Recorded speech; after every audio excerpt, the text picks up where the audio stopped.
Donc on reprend.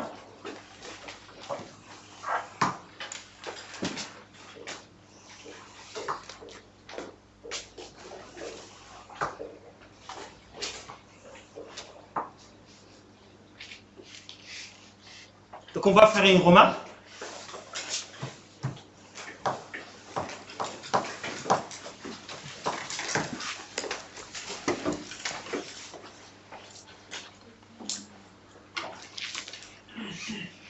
Donc la semaine dernière, donc, nous avons étudié le cas d'une résistance, d'une capacité et d'une bobine. Et on a vérifié les différentes lois que nous avons adoptées en régime transitoire, qu'on peut les adopter aussi en régime sinusoïdal, donc en transformant l'expression en notation complexe. D'accord? Donc une bobine réelle, une bobine réelle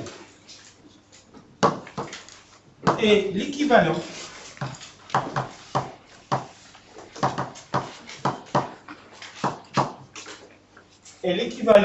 d'une bobine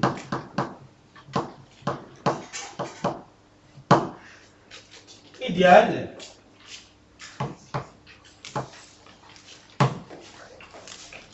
en série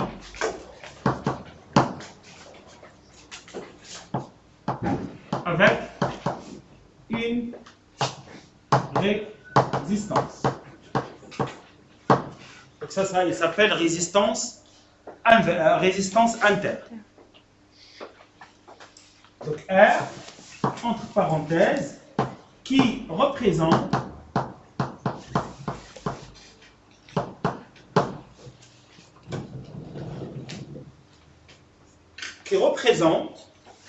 la résistance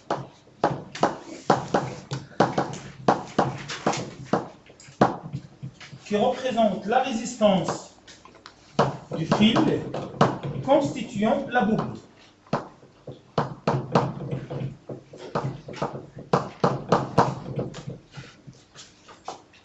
La bobine, fermez la parenthèse, qui est très faible.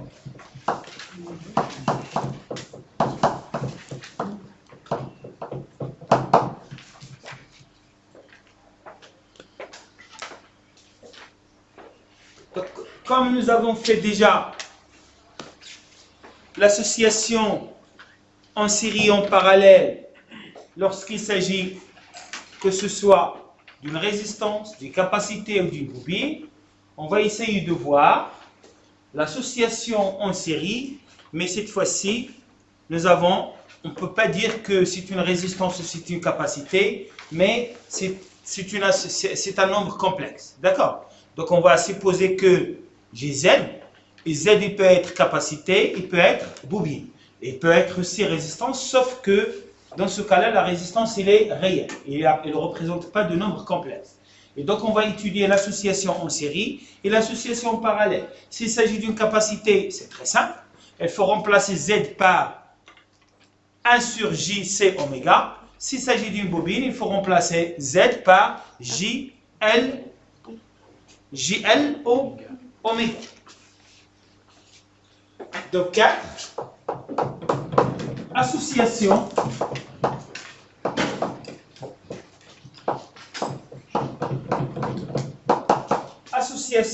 des éléments passifs. Des éléments passifs.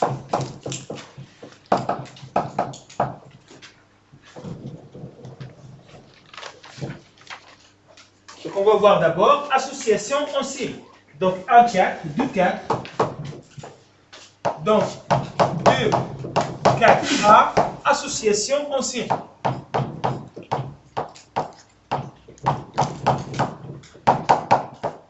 En série.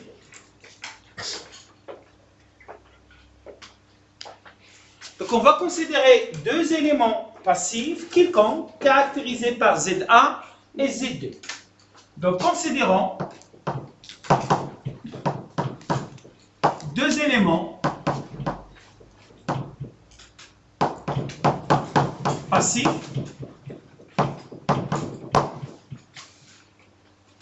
quelconque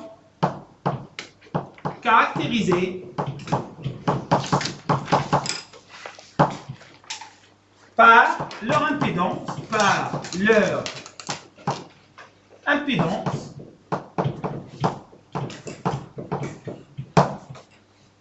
impédance Z1 et Z2 branchés en série. Donc branchés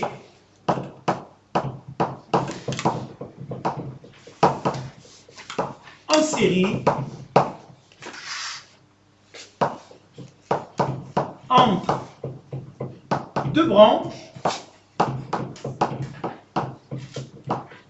A et B. Donc je fais le schéma, je suppose que j'ai A, j'ai Z1, j'ai Z2, j'ai B.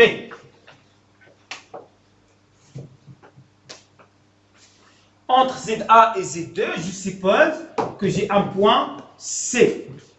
Et donc là, j'ai une différence de potentiel au niveau de la branche AC et au niveau de la branche CB. Donc j'ai une différence de potentiel U de AC, mais en notation complexe. Et une différence de potentiel au niveau de U de CB. Et je suppose que j'ai un courant complexe dans ce sens.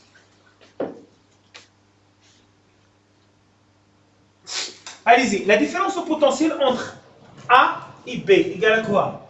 Donc U de A, B, T est égal à combien? Égal A, par exemple, VA moins V de C plus V de C moins V de B. Et je remplace.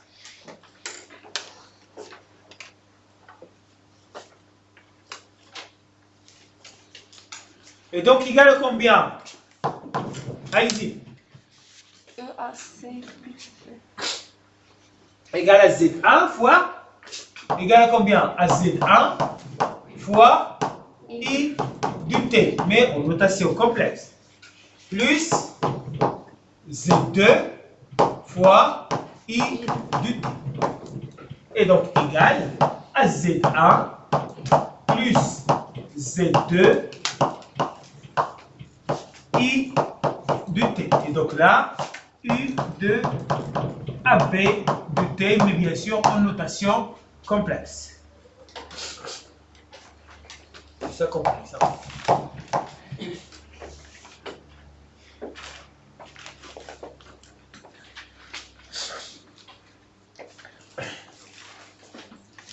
Donc vous voyez carrément, pour deux impédances associées en série, je vois la somme. Donc pour n impédances associées en série, on peut écrire que U de AB est égal à la somme de ZA plus Z2 plus Z3 plus Zn. Et donc sinon, je peux écrire que Z égale à la somme de ZA plus la somme de ZA de est égale à A jusqu'à N. Donc remarque, on peut généraliser ça dans la remarque. Pour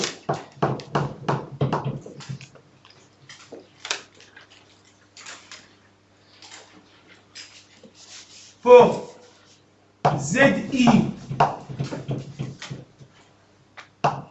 associé en série, on peut écrire que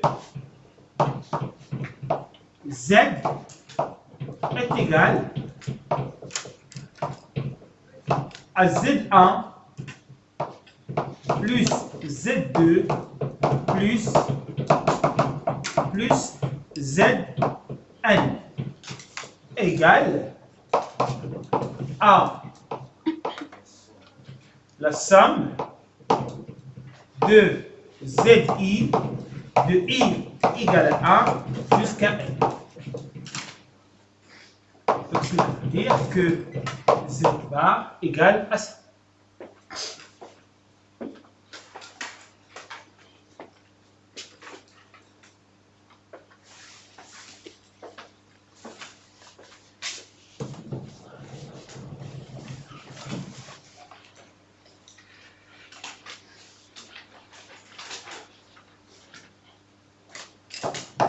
Donc 2, 4, 2, association.